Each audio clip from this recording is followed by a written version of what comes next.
Chris, thanks very much. You're welcome. Now, joining me now for more reaction to this is Stephen Taylor, Director of the National Citizens Coalition. Thanks for coming in. Thanks for having me. Now, you have done a lot of legwork in figuring out where this money has gone and how it's been spent. You know, Chris gave us one example of a federal bureaucrat who's been able to go on these international trips, but there are many more. Oh, yes. When I was looking into the program, I would just do a simple Google search after I sort of found the first one, right, and said, Advanced Leadership Program. I'm going to look into this. I'm going to look at all the disclosures from the government on Advanced Leadership Program. I listed about 15 on my website, and the many trips that each one of these senior bureaucrats has gone on. And then I thought I really sort of made my point. There are a lot of senior bureaucrats going on these lavish, multi-destination trips all over the world. So I actually got down to like the 5th Google results page, and I said, well, there are many more. Like, yeah. You know, where the Google has the O's to indicate Google, yeah. like it's like go up to the 100th page of search results. Well, I stopped at 5 because I thought, you know, I think this makes the point, and I think we should be all outraged at this. You know, and we're talking here about trips that cost $22,000, $30,000, $17,000 per trip. But I mean, within a year, you end up with, you know, you start adding it up, it adds up to real money. I mean, to spend $45,000 on 3 separate trips to jet all around the world. First block, you go to Africa, Europe, Middle East, Asia. Second block, you go to the Americas and cities in the United States. And then the third block, you go to destinations within Canada.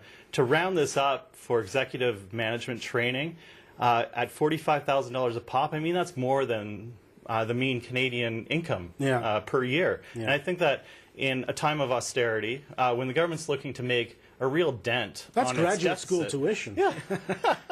But when the government's looking to make a real dent on its spending to really take down the deficit, I mean, like I said, this is low-hanging fruit. Well, what do they do on these trips? I mean, you've gone to the United Arab Emirates, to Mexico, and to Washington, and I guess observed various other bureaucrats doing their work? I don't, you know, I will say that Canada's public servants are among the best in the world, and I don't really know what our public servants need to go to Mexico to learn about administration from their government. I mean, it just boggles my mind, so. Well, maybe it's a negative example, what to avoid. Yeah, perhaps. No, I say that half in jest, but, you know, you have you got any feedback from others who have seen, you know, what you've posted? Well, sure. Any federal reaction? Yeah, I mean, we've seen, of course, the Public Servants Alliance of Canada saying, well, we've got members that are being fired, as Chris said. Right. And here we are spending, you know, boatloads of cash on the senior members going around the world. The mean Canadian income, well, bureaucrats are being fired.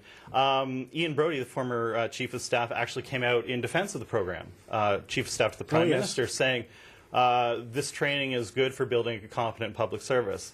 Well, I would say, like, look, in time of deficit, we can't all have what we want, and I think that we need to prioritize what we need. Right. And this is certainly, like I said, low-hanging fruit. This is something that I think, you know, most Canadians can look at and say, we're spending how much to send who everywhere around the world?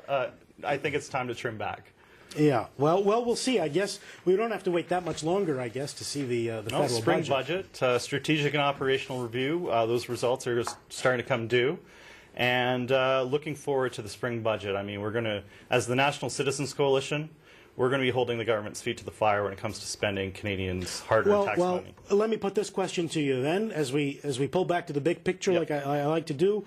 Looking ahead to the federal budget, okay, there's this example, which is, you know, in terms of all the federal spending, it wouldn't actually put that much of a dent into the It's into the about deficit. between $100 and $150 million a year. Right. Is the expense for this program.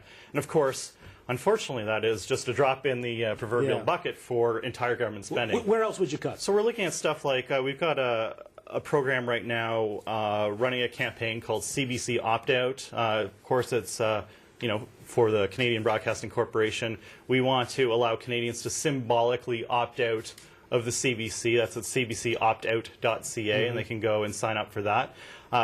because CBC takes up $1.1 billion a year. We're looking forward to that 5 to 10% reduction across the board in every department, because, and it really has to be structural change. It can't just be, accounting change that, they might, move some dollars into one column for 1 year versus another. No, this has to be permanent structural change within the government for really to make a difference. Okay, thanks very much. Appreciate it. Thank you. Still ahead, the